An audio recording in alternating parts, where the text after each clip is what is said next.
अस्सलामुअलैकुम वरहमतुल्लाहि वबरकातुहू। खुश आमदीद कहता हूँ, वेलकम करता हूँ आपका फॉरेक्स कैपिटल में। और उम्मीद करता हूँ कि आपका लास्ट वीक अल्हम्दुलिल्लाह बहुत ही अच्छा गया। और इंशाअल्लाह ताला उम्मीद करता हूँ कि आपका ये जो कमिंग वीक है ये भी इंशाअल्लाह ताला आपका बहुत ही प्रॉफिटेबल जाएगा। एक बहुत ही इम्पॉर्टेंट टिप जो आप लोगों को दे दूँ, इस वीक में बहुत इम्पॉर्टेंट न्यूज़ जिसके ऊपर जितने भी मेजर्स हैं, जितनी भी मार्केट है टोटली, स्टॉक्स की, क्रिप्टो की, उसके बाद कमोडिटीज़, सारी की सारी चीज़ें बेस्ड ऑन यूएसडी हैं। तो प्लीज़ मेक श्योर कीजिएगा कि उस न्यूज़ से, उसके इम्पैक्ट में आप लोगों ने नहीं फंसना। पॉजिटिव इम्पैक्ट में अगर आप आ जाते हैं तो बहुत ही अच्छी चीज़ है, लेकिन प्लीज़ रिस्क मैनेजमेंट का ख्याल रखें। आपने ट्रेड लगानी है ताकि अल्लाह ना करे किसी भी सिचुएशन में अगर आप फंस जाते हैं तो एटलीस्ट आपका अकाउंट वॉश ना हो। तो आए फॉरेक्स फैक्ट्री की न्यूज़ की तरफ चलते हैं। मंडे में इतनी कोई ख़ास न्यूज़ नहीं है। दो बैंक हैं जिनके हॉलीडेज़ हैं, जीबीपी और जेपीवाई। उसके बाद reserve bank of New Zealand governor की स्पीच है सुबह 8 बजे पाकिस्तानी टाइम के अकॉर्डिंगली। उसके बाद इतना कोई ख़ास दिन नहीं है मंडे का दिन, लेकिन इम्पैक्ट बार बार आप लोगों से कह चुका हूँ कि जितना भी वीकेंड का जो इम्पैक्ट है, जितनी भी जियोपॉलिटिकल सिचुएशन इस वक्त गोइंग ऑन और जो भी सिचुएशन इस वक्त चल रही है, तो उसका सारा का सारा जो वीकेंड के ऊपर जितनी भी न्यूज़ ब्रेक होती हैं वो सारी की सारी इम्पैक्ट जो है वो मंडे के ऊपर जाता है। उसके बाद मॉनेटरी पॉलिसी मीटिंग मिनट्स है ऑजी के, ऑस्ट्रेलियन डॉलर, और उसके बाद CAD CPI month on month, ये ट्यूसडे का डाटा है और काफ़ी यानी कि माइनस में जाने वाला है। तो ये कोई पॉजिटिव इम्पैक्ट क्रिएट नहीं करेगा, क्योंकि जहाँ पर पूरे के पूरे जितने भी मेजर्स हैं वो सारे के सारे जहाँ पर इंटरेस्ट रेट को इंक्रीज़ कर रहे हैं और उनका consumer price index upside move हो रहा है, वहाँ पर नेगेटिव मूव होना, और उनको जाहिर सी बात है फिर वो अपने लोगों को ये तो कभी भी क्लेम नहीं कर सकते कि यार हम लोग इंटरेस्ट रेट को इंक्रीज़ करेंगे, तो वो जस्टिफाई नहीं होगा। तो प्लीज़ मेक श्योर कीजिएगा कि अगर ये पॉजिटिव में आता है तो इंटरेस्ट रेट इंक्रीज़ होने के 99% चांसेस हैं। उसके बाद ईसीबी, ये मैंने कैड के बारे में बात की है। उसके बाद ईसीबी प्रेसिडेंट की स्पीच है रात 10 बजे के अराउंड ट्यूसडे वाले दिन, काफ़ी इंपॉर्टेंट होगी, जिसमें जाहिर सी बात है तीन ही चीज़ों को डिस्कस किया जाएगा। एक इन्फ्लेशन को डिस्कस किया जाएगा, दूसरा जियोपॉलिटिकल सिचुएशन को डिस्कस किया जाएगा, गैस ऑयल की प्राइसेस को डिस्कस किया जाएगा, और उसके बाद जो सबसे इम्पॉर्टेंट है वो आपका इंटरेस्ट रेट है, इंटरेस्ट रेट को डिस्कस किया जाएगा। उसके बाद वेडनेसडे वाला दिन बहुत इंपॉर्टेंट है, यानी कि सारे के सारे दिनों में सबसे ज़्यादा इम्पॉर्टेंट दिन जो है वो वेडनेसडे वाला दिन है। रेट इंक्रीज़ कर रहे हैं 2.50% से 3.25% पर लेकर जा रहे हैं, यानी कि 0.75% का इंक्रीज़ करने जा रहे हैं।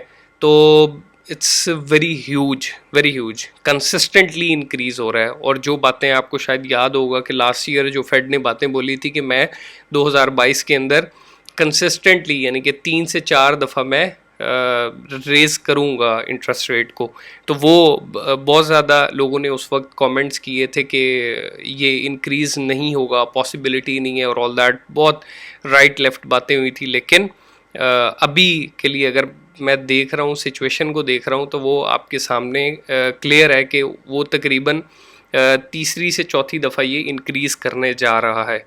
ठीक है, और बहुत इम्पॉर्टेंट है। एक दोस्त ने सवाल किया कि अगर एफएमसी का ये जो फंड रेट जो है, जो ये जो इंक्रीज़ कर रहे हैं, अगर ये इंक्रीज़ करते हैं, जो पॉजिटिव इम्पैक्ट डालेगा या नेगेटिव इम्पैक्ट डालेगा?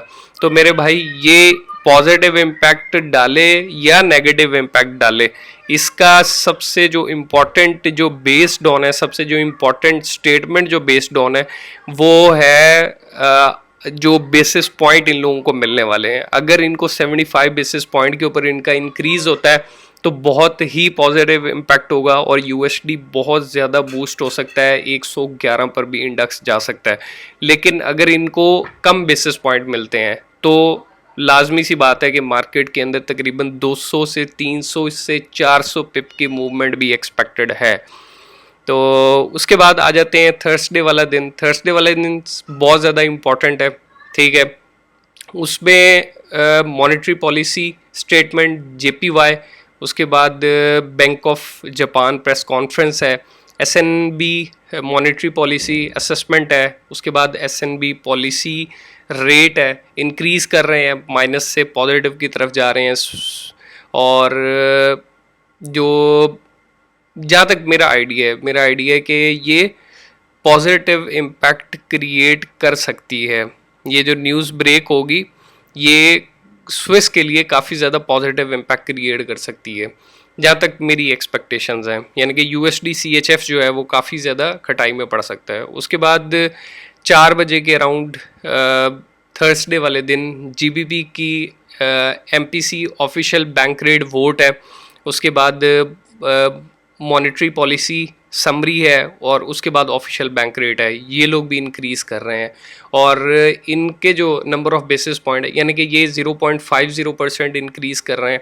तो इंक्रीज़ हो रहा है, जाहिर सी बात है वहाँ पर CPI जो है वो इंक्रीज़ होता जा रहा है, और यानी कि हिस्टोरिकल हाइज को छू चुका हुआ है CPI जो कंज्यूमर प्राइस इंडेक्स है, तो जिसकी वजह से ये लोग इंक्रीज़ करेंगे। और यहाँ पर भी बात आती है MPC ऑफिशियल बैंक रेट जो है ना, ठीक है, वोट्स के ऊपर आती है। अगर इनको वोट्स पॉजिटिव मिल जाते हैं तो जाहिर सी बात है मार्केट की मूवमेंट अपसाइड 110% एक्सपेक्टेड है। 200 से 300 से 400 पिप की मूवमेंट एक्सपेक्टेड है।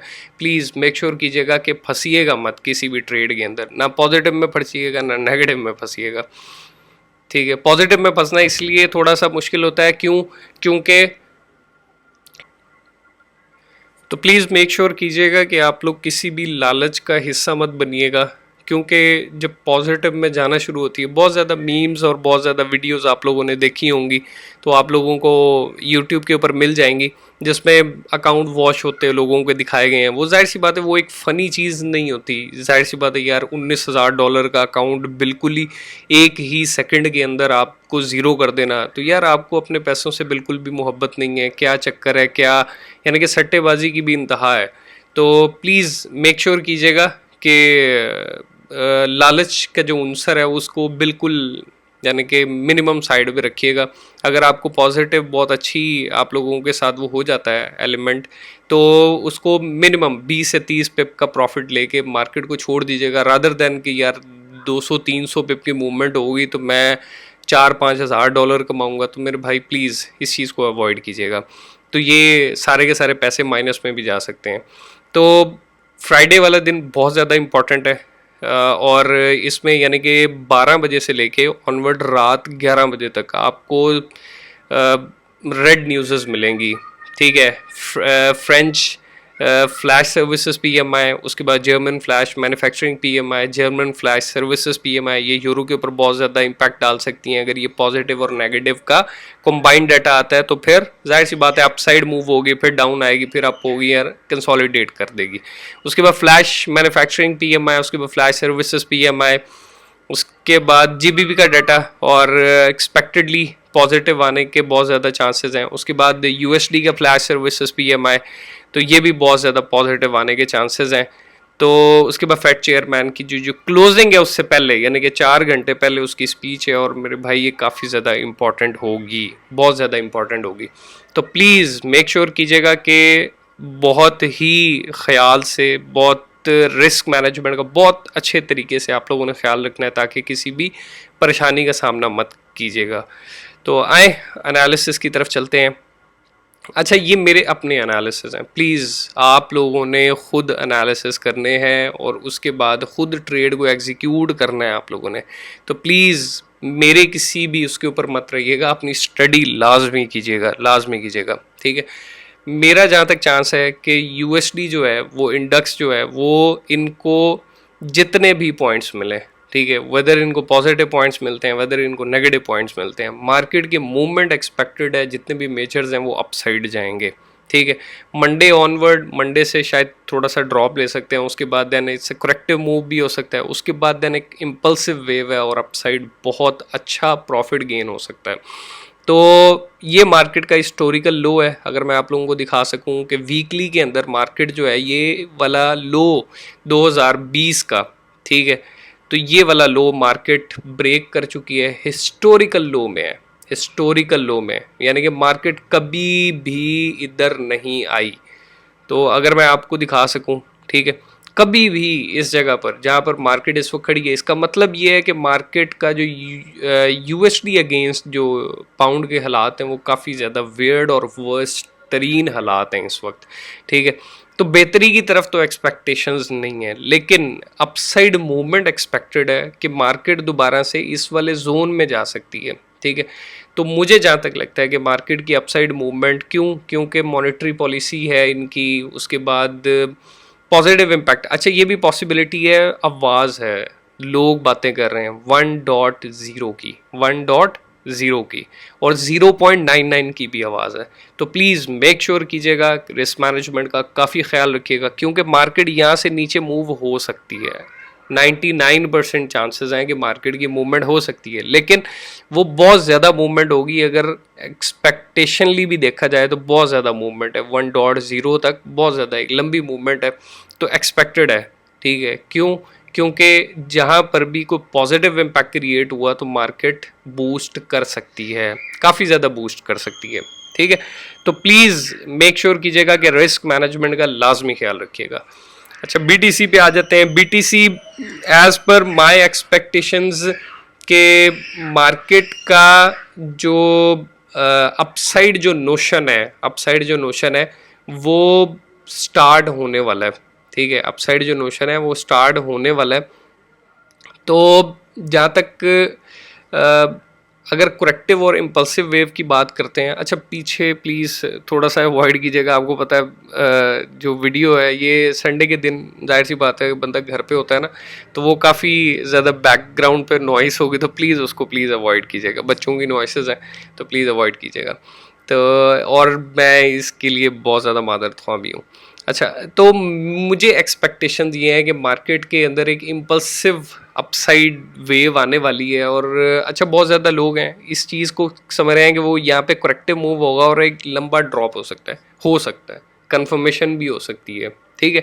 तो अगर मार्केट इस वाले जोन से यानी कि 21,500 से अगर अपसाइड सस्टेन नहीं करती नेक्स्ट वीक में, क्योंकि नेक्स्ट वीक में बहुत ज़्यादा न्यूज़ेज़ हैं, तो अगर मूव नहीं करती तो पॉसिबिलिटी फिर वो बात सही है कि मार्केट अगर इस वाले एरिया से नीचे आ जाती है तो फिर तो आप समझ लीजिएगा कि मार्केट डाउन ट्रेंड में चली गई। यानी कि 18,500 से अगर नीचे आ जाती है तो मार्केट ड्रॉप साइड 15,000 और 12,000 वाला जो फिगर है उसको अचीव कर सकती है। और अगर मार्केट अपसाइड मूव होती है, जो कि मेरी एक्सपेक्टेशंस हैं, मुझे ये लगता है कि मार्केट अपसाइड मूव होगी और 25,000 जो 300 वाला फिगर है इसको इंशाल्लाह ताला नेक्स्ट वीक में क्रॉस कर जाएगी। उसके बाद यूरो पर आ जाते हैं। यूरो मेरी जितने भी मेजर्स हैं उन सबसे एक्सपेक्टेशंस अपसाइड है नेक्स्ट वीक के लिए। क्योंकि जाहिर सी बात है, एक तो इसका ट्रेंड आप चेक कर लें, ठीक है। ट्रेंड बहुत लंबा हो गया, पीरियड बहुत ज़्यादा लंबा हो गया, ठीक है। इस ट्रेंड को चलते हुए तकरीबन आपके सामने 2021 से ऑनवर्ड जो है ना, तकरीबन यहाँ से अगर लगा लें, ठीक है, यहाँ से 2021 से ऑनवर्ड मार्केट तकरीबन एक साल से ज़्यादा होने वाला है कि मार्केट की कंसिस्टेंट मूवमेंट डाउन साइड है, ठीक है। यानी कि आप जब भी अपसाइड मूव हो, जब भी आप सेल की ट्रेड लगाएंगे तो आपको प्रॉफिट होगा, ठीक है। तो बहुत ही एक यानी कि जियो पॉलिटिकल सिचुएशन में सबसे जो वियर्ड सिचुएशन रही है वो आपके सामने यूरो की रही है। तो मेरी एक्सपेक्टेशंस के अकॉर्डिंगली मार्केट अब इस ट्रेंड को चेंज कर सकती है, लेकिन जियो पॉलिटिकल सिचुएशन अभी तक बेहतरी की तरफ नहीं गई, ठीक है। ड्रामेबाजी है जहाँ तक मुझे लगता है। तो ये देखें, ये जैसे ये एक अपसाइड टिक है, ये एक अपसाइड टिक है, उसके बाद ये एक अपसाइड है और एक ये अपसाइड टिक है, इसी तरह सेम एज इट इज़ इस तरह, ठीक है। तो यहाँ पर एक करेक्टिव मूव बनता है जो कि इस वाले उसको ब्रेक कर सकता है, ये यहाँ तक जा सकता है और उसके बाद देन दोबारा से ड्रॉप आ सकता है। तो नेक्स्ट वीक अपसाइड है जहाँ तक मेरी एक्सपेक्टेशंस है। तो बाकी इंशाल्लाह ताला जो डेली हैं इंशाल्लाह ताला उसमें डिस्कस करते रहेंगे। उसके बाद गोल्ड पर आ जाते हैं। गोल्ड की मूवमेंट अल्हम्दुलिल्लाह 1650 के अराउंड, मैंने आप लोगों से जो वीकेंड पे मैंने आप लोगों से बात की थी, वो आप लोगों से कहा था कि अगर मार्केट 17 यानी कि 1670 से अपसाइड अगर क्लोजिंग दे देती है, ठीक है, तो मेरी एक्सपेक्टेशंस ये थी कि 1680 से अगर अपसाइड दे तो फिर 1700 के अराउंड मार्केट जा सकती है। तो एक्सपेक्टेशन ये है मार्केट से कि यहाँ से मार्केट की मूवमेंट स्टार्ट हो, ठीक है, करेक्टिव मूव हो, फिर ड्रॉप हो, फिर करेक्टिव हो, और उसके बाद देन एक अपसाइड टिक है 1725 तक एक्सपेक्टेशंस है। लेकिन ये भी हो सकता है कि ये ट्रेंड जो है जैसे चलता हुआ आ रहा है, ठीक है, यहाँ पर अपसाइड और फिर डाउन, ठीक है, स्ट्रक्चरली चीज़ समझा रहा हूँ, बाकी इंशाल्लाह ताला वो आपके साथ ही इंशाल्लाह ताला डेली में डिस्कस करते रहेंगे। तो मैंने जो चीज़ मैंने आप लोगों को समझानी थी कि ये एक डाउन साइड है, ठीक है, फिर ये अपसाइड है, इसको ड्रॉ कर देता हूँ तो आगे आप लोगों के लिए आसानी हो जाए, ठीक है। ये उसके बाद एक मिनट, ये टिक है, उसके बाद यहाँ से ये टिक है,